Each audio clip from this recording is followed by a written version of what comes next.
The sky shimmered. A colossal vessel, sleek and silver, descended from the heavens.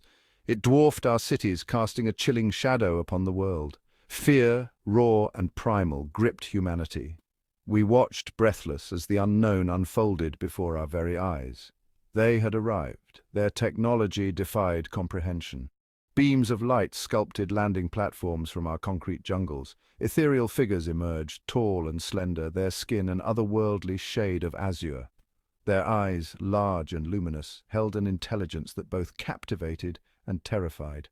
Ambassadors from every corner of our planet gathered. We spoke in hushed whispers, our faces etched with uncertainty. A collective gasp echoed across the globe as their leader stepped forward. Their request was as unexpected as their arrival. They desired to interbreed, to merge their alien lineage with our own. A hush fell over the assembled leaders. We exchanged uneasy glances, the weight of their proposition heavy in the air. This was not the peaceful exchange we had hoped for. Their leader, with unnerving calmness, explained their rationale. Their species, he claimed, was fading. Their genetic makeup, weakened by time and circumstance, needed fresh vigor. They saw in us, the human race, a solution, a way to ensure their continued existence. Disgust and fear warred within us. The very thought of interbreeding, of diluting our lineage with theirs, felt inherently wrong. It was an affront to our identity, to everything that made us human. A resounding no echoed from the human contingent. We would not be party to their experiment, their desperate attempt at survival. Our refusal was immediate, instinctual, and unanimous. "We are not lab rats," our spokesperson declared, his voice trembling with a potent mix of fear and defiance. "We will not be party to your genetic manipulation." His words, translated for the alien leader, hung heavy in the air. The atmosphere crackled with tension, the fragile peace shattered by our refusal. The aliens, their faces unreadable, observed us with an unnerving intensity. Their eyes, like bottomless pools, seemed to pierce our very souls. For a moment we held our breath, bracing for their reaction. Would they try to reason with us further, or would they resort to force? "Your refusal is unfortunate," he stated, his words echoing across the silent assembly. We had hoped for a more harmonious solution. Their patience, it seemed, had limits. The alien leader, his voice devoid of emotion, issued an ultimatum. "Cooperate or face the consequences. The choice was ours," he stated. But the outcome, should we resist, would be inevitable. Our world, he warned, would burn. Fear, palpable and suffocating, permeated the room. Leaders accustomed to the world's stage trembled. The weight of billions of lives rested upon our shoulders. Could we, in good conscience, condemn our species to appease these celestial invaders? The debate raged, a cacophony of fear, anger, and despair. Some argued for compliance, believing it to be the only way to avert disaster. Others, fueled by a primal instinct for survival, refused to bow to such an egregious demand. The aliens, it seemed, were done talking. Their retaliation was swift and brutal. Beams of energy, terrifying in their precision, rained down from the heavens. Cities, once teeming with life, were reduced to smouldering ruins in the blink of an eye. The sky, once a canvas of blue, turned a sickly shade of green as their weapons tore through our atmosphere. Panic ensued. The streets, choked with fleeing citizens, became rivers of fear and desperation. Families were separated, loved ones lost in the chaos. The air crackled with the sounds of destruction, the screams of the dying, a haunting symphony of despair.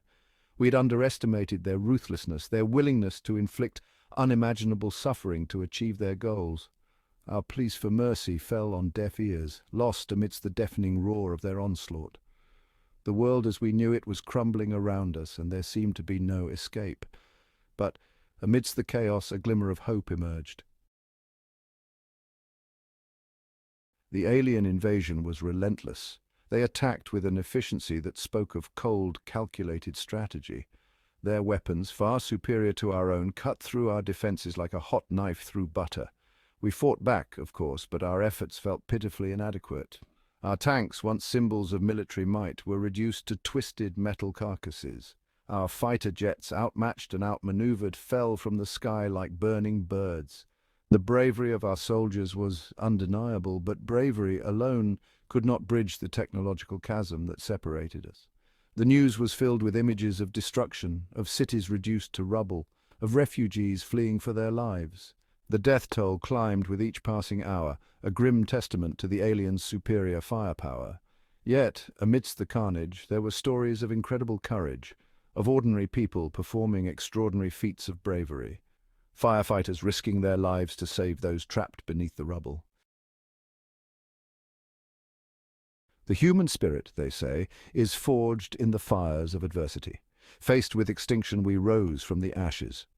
A global resistance movement, fragmented yet united in its purpose, emerged.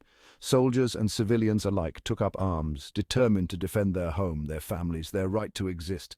We fought with a ferocity born of desperation, utilizing guerrilla tactics to level the playing field. Hit-and-run attacks, sabotage missions, anything to disrupt the enemy's advance and buy us precious time. We knew we couldn't win in a conventional war, but we could make their victory costly, so costly that they might reconsider their objective. Our scientists, working day and night, desperately sought a weakness in the alien technology, a vulnerability we could exploit. Every scrap of data, every captured piece of alien tech was analyzed with a feverish intensity. We knew that time was our enemy, that each passing moment brought us closer to the brink. Stories of our resistance, of our defiance in the face of overwhelming odds, spread like wildfire across the internet. They became beacons of hope, rallying points for a terrified and demoralized population. The alien onslaught culminated in a final, desperate assault on a major human stronghold. It was a last stand, a desperate gamble to break our spirit, to extinguish the flickering flame of our resistance. They came at us with everything they had, wave after wave of robotic soldiers, armored vehicles, and aerial drones. The defenders, a ragtag group of soldiers and civilians, fought with the courage of the doomed. They knew the odds were stacked against them, yet they fought on, fueled by a primal instinct to protect their own. The air was thick with the stench of cordite and blood, the ground littered with the bodies of the fallen. Explosions rocked the battlefield, sending plumes of smoke and debris into the sky. Buildings crumbled around us, their steel bones twisted and broken, yet, even as the enemy surged forward, even as defeat seemed inevitable, a glimmer of hope appeared on the horizon.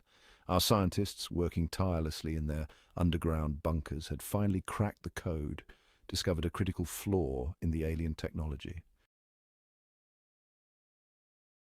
The tide of the battle turned in a moment of brilliant, desperate ingenuity. Our scientists, exploiting a flaw in the aliens' communication network, unleashed a virus, a digital plague that ripped through their systems like wildfire. Command and control broke down, their robotic soldiers twitching and spasming as their programming went haywire. The effect was immediate and chaotic. The alien assault faltered, their ranks thrown into disarray as their own technology turned against them. Their sleek, efficient war machines, once symbols of their technological superiority, became liabilities, crashing into each other or simply shutting down. We seized the opportunity with a ferocity born of desperation and hope. Our soldiers, reinvigorated by this unexpected turn of events, poured out a withering hail of fire upon the confused and disoriented enemy. The tide of the battle had turned, and we were riding the crest of a wave that promised to sweep the invaders from our planet. The news of the virus spread like wildfire, igniting a spark of hope in the hearts of people across the globe. The war, though far from over, had reached a turning point. The alien invaders, their forces crippled and demoralized, retreated from our planet, leaving behind a trail of devastation and a profound sense of loss. Victory, if it could even be called that, had come at a terrible cost. Cities lay in ruins, their once proud skylines now jagged scars against the sky. Millions, their lives cut short by the aliens' callous disregard for our right to exist, were gone. The survivors, haunted by the horrors they had witnessed, faced the daunting task of rebuilding from the ashes. The world, forever changed by the alien invasion, was a somber place. The scars of conflict ran deep, etched into our collective psyche. Yet, amidst the ruins, there was a glimmer of hope. We had faced an enemy from the stars, a technologically superior foe that had sought to enslave us, and we had prevailed. In the aftermath, as we surveyed the ruins of our world, we pondered the implications of the alien invasion. What did it mean to be human in a universe teeming with life? We could never again afford to be complacent. We had to prepare for future encounters. building a planetary defense system to protect us. The invasion showed us the fragility of life. It reminded us of the importance of unity. We carried a newfound appreciation for humanity. The future, though uncertain, was ours to shape.